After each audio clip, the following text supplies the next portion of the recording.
Hey everyone, welcome back. Today I'm going to show you how to create buttons in the new Google Sites. Yeah, it's super simple once you know the steps, so let's dive in. First, open the Google site you want to edit. Just go to sites.google.com and select your site, or start a new one if you haven't yet. Next, click on the Insert menu on the right-hand side. This is where you'll find all the elements you can add, including text boxes, images, and yeah, buttons.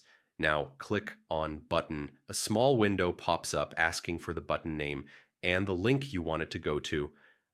Just type in your button text and paste the URL or page link you want to use. After that, place the button wherever you want on your page. You can drag it around, resize it, and even change the style or color, so it matches your site's look.